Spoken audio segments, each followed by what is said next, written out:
Eto na mga idol, ito na sinasabi ko, yung mga nagpo-promote ng sugal dyan ng mga influencer ay pwedeng makakasuhan. Ito nga no, isang OFW vlogger na pwedeng makasama sa kaso dahil sa kanang pagpo-promote ng sugal, itong si Efrelyn Fernandez mga idol. So panoorin natin mga idol. Efrelyn Fernandez na isang OFW or dating OFW na nasa Pilipinas na ngayon ay pwedeng makasama sa makakasuhan at makukulong. Dahil yan sa utos ng Cybercrime Investigation na kapag hindi nila tinake down ang kanilang video na nagpo-promote ng sugal. Natasan ng Cybercrime Investigation Coordinating Center o CICC ang mga influencer at content creator na alisin ang mga content nila na may kaugnayan sa pagpo-promote ng illegal online gambling. Ginawa ang babala sa gitna ng kampanya laban sa laglipan ng operasyon ng illegal online gambling sa bansa na nambibiktima partikular ng mga kabataan. Ayon sa CICC, tukoy na nila ang mga influencer at content creator na nagpo-promote ng illegal na sugal online. Bibigyan nila ng hanggang katapusan ng linggo ang mga influencer para tumalima sa kautusan. Maaaring maharap sa kaso ang mga hindi susunod. Tanggalin nyo na ho, take down nyo, magkusa kayong i-take down yung mga na pinutap nyo with regards to promoting this illegal online activities. So, after nakikiusap pa rin ako sa inyo. Starting next week ho, CICC will take action. Ang tinig ni CICC Deputy Executive Director Attorney Renato Paraiso sa Lunes, kapag hindi umano tinanggal ang mga ito, ang kanilang content, sasadyain na ng CICC ang mga ito para formal na iabot ang abiso sa kanila. Hindi pa pinangalanan ng CICC ang mga influencer at hindi binanggit kung may mga artista rin na kabilang dito. Ginising na naman ako ng notification ni GCash. Akalain mo ba naman na makapag-withdraw ako today? So, sinuwerte talaga ako. Thank you so much, Pinas Scatter. So, akala ko mawawala lang. Akala ko joke lang. Pero, ayan, ang bango. So, ayan, nanalo tayo kay PH Golden ng 25,000 pesos. Sana all, diba? So, ganyan tayo kaswerte today, guys. So, sana ikaw rin soon. Sabi nila, hindi daw totoo ang panalo kay PH Golden. Papaano ba naman kasi kapag nananalo, hindi ka agad umaalis, hindi ka gaya ko. Ayan, kapag nananalo, withdraw ka agad. Baka sakaling mawala pa, tapos laro ulit. Yung sinubukan ko lang talaga si PH Paradise kung totoo talaga siya. So, ayan, nakatanggap tayo ng notification galing kay G Kush Kush. So, ayan, eto na nga, bibilangin na natin kasi nakuha ko na kanina.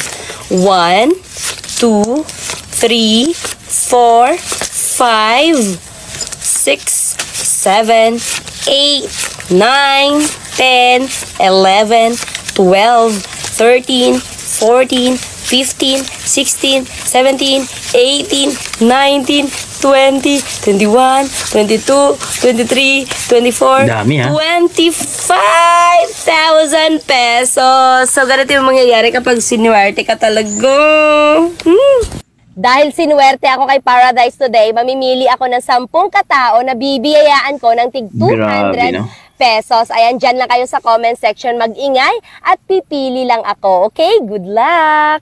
So, ayan, libre pahula tayo today. Huhulaan ko kung ano ba talaga yung problema mo. Ayan, pipili tayo dito ng card kung ano yung problema mo. Okay, yung problema mo today is... Sana all, maraming pera. Wala kang pera, kaya namumblema ka. Ayan, lumapit yung aking kapatid dahil nanalo daw siya dito sa site na ito na hindi ko kilala dahil hindi ko naman to site. Okay, umabot na siya ng 40,000 plus. So, nilaro niya, naging 36,928. So, ang dami ding nagtatanong sa akin dyan sa spam kung legit ba daw talaga to or kung totoo ba dahil humihingi daw sa kanila ng 500 pesos. Okay, itatry natin para malaman natin kung totoo or hindi. Okay, kailangan daw tayong mag-deposit ng 500 bago ma-withdraw yung 36,928. So, magde-deposit tayo, guys. Hindi na natin ikakat para sabihin yung, ayan, 500. Iko-confirm na natin yung 500, okay? Ay, so, no, ipapakita muna natin. Ganito yung nangyari, ha? I-withdraw natin ng...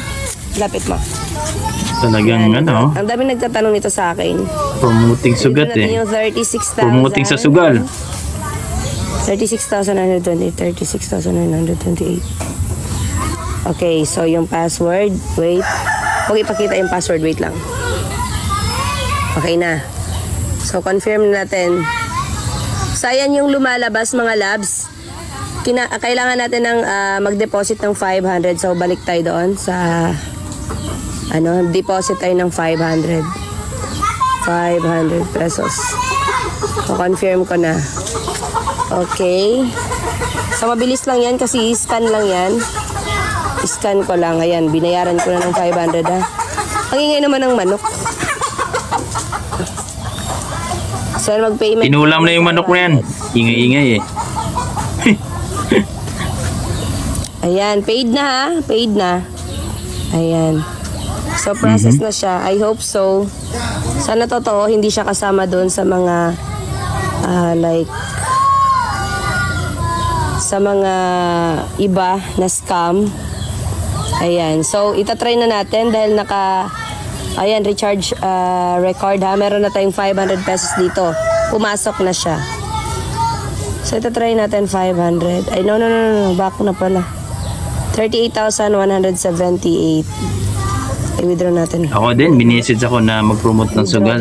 Ayoko. Kahit malaki na yung channel ko, ayoko. Lagyan natin ng 38. Hindi ko kailangan talaga mag-promote ng sugal. Kawawa yung iba eh. 178. So, hindi ko muna ipapakita yung password mga labs. Yan. So, ito try natin. Kasi kawawa yung susugal. Walang pera. Generate. Ano na naman daw yun? Fee. 250 pesos must upgrade VIP. So, dyan pa lang. Doon pa lang nanghingi na naman ng 200 plus. Ayan, shock silang lahat. Ayan. Na-scam kayo. So, doon pa lang. Dahil kapag totoo ito, withdraw ka agad, Dennis. Hindi na yan siya, hindi na siya maghingi ng VIP whatsoever. Dahil ang daming nagre-reklamo sa sa spam, na nakapag-deposit na daw sila ng hanggang 2,500, hanggang umabot na ng 3,000, hindi pa rin nila nawi-withdraw yung pera nila na umabot na daw ng 60,000 pesos. So, mabilis talaga yung pera dito. Pinapakita sa'yo na nananalo ka, hindi ka dito natatalo. Ang bilis tumaas ng pera mo. Kasi, scam nga. Kapag nakapag-send ka na ng pera, hihingi na naman yan sila. Ang daming kapag gustong-gusto mo talaga dahil gustong-gusto mo talagang i-withdraw yung pera kasi napakalaki nga naman. Diba? So, huwag kayong magpapauto mga labs. Kapag ganito, kailangan pa ng deposit or whatsoever. Pero pag 100 lang, okay lang. Pero ganito ang laki na. 500 pesos, hindi na siya okay. Tapos humihingi na naman pang VIP.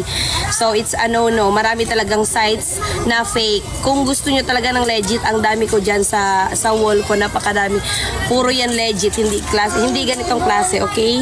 Yun lang. Actually guys, minsan na rin ako na-offera na i-promote or mag-promote ng sugal. At malaki ang offer or kita na ibibigay sa inyo. Pero ayaw ko talaga nagpo-promote ng sugal dahil ang sugal ay nakakasira ng buhay. Lalong-lalo na sa mga OFW. Sasabihin nyo na libangan lang or isa-isang daan lang or 200, pero kapag nalulung ka dito ay mahirap nang tigilan. To the point na broke ka na at wala ka ng pera. So yun po makikita natin dito mga Del si idol nating Alvin Albs na nakabihis sa Dubai. Inoperan din siya. Malaki din talaga ang offer talaga nila si BMAX. Ako rin mga idol, inoperan ako. Pero ayoko talagang mag-promote ng sugal kasi yun nga, kawawa kapag may mga followers tayo na nagsusugal dahil sa atin tapos natalo dahil din sa atin. Anyway, choice naman nila yon. No, choice naman nila yon kasi may mga babala naman doon na be aware sa mga scammer. Pero para sa akin kasi, kapag na-addict ka ng sugal, mahirap po yun. Baka masanla yung lahat ng mga ari-arian mong wala ka namang ari-arian. So, kayo mga idol, mas maganda ba na makasuhan itong mga nagpo-promote ng sugal o bigyan lang ng suspenso or violating lang, no? So, para sa akin naman, no?